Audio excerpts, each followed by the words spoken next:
Hi everyone, welcome back. കഴിഞ്ഞ ദിവസം നിവിൻ പോളിയുമായുള്ള ഇന്റർവ്യൂവിലെ ചില ടോക്സ് ഇപ്പോൾ ട്രെൻഡിങ് ആണ്. അവരുടെ വാക്കുകൾ ഇങ്ങനെ: നിവിനെ സംബന്ധിച്ചിടത്തോളം ഒരു 15 വർഷം മുൻപുള്ള സമയത്തെ എന്താണ് ആളുകൾക്ക് നിവിന്റെ അടുത്ത പടം എന്നുള്ള എക്സ്പെക്ടേഷനും ടെൻഷനും നിവിന്റെ കാര്യത്തിൽ ഒരു പടം ചെയ്യുന്നു കഴിയുന്നു അതിന്റെ കാര്യത്തിൽ ടെൻഷനുള്ള കൂട്ടത്തിലാണോ അതോ കൂളാണോ? ആദ്യമൊന്നും ഇത്ര കൂളായിരുന്നില്ല. എല്ലാ സിനിമയ്ക്കും ടെൻഷനായിരുന്നു. ആളുകൾക്ക് ഇഷ്ടപ്പെടുമോ ഇല്ലയോ, ഓടുമോ, അങ്ങനെയൊക്കെയുള്ള ഭയങ്കര ടെൻഷനും കാര്യങ്ങളും.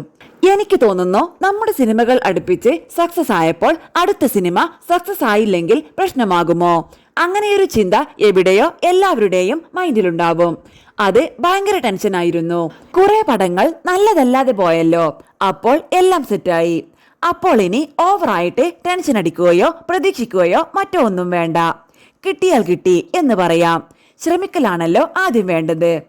സിനിമ ചെയ്യുമ്പോൾ നമുക്ക് എൻജോയ് ചെയ്ത് ചെയ്യാൻ പറ്റുക, അതിൽ നമ്മൾ 100% എഫേർട്ട് കൊടുക്കുക. നല്ലൊരു സിനിമ പ്രേക്ഷകർക്ക് വേണ്ടി വർക്ക് ചെയ്യുക. ഇപ്പോൾ എല്ലാവർക്കും കഴിഞ്ഞ് സർവമയം ലോഡായി, ഇനി ഒന്നും ചെയ്യാനില്ല. പ്രേക്ഷകർ തീരുമാനിക്കും എന്താണെന്ന്. അതിൽ ഓവർ സ്ട്രെസ് എടുക്കാതിരിക്കുക എന്നുള്ളൊരു പാഠം പിന്നീട് പഠിച്ചു.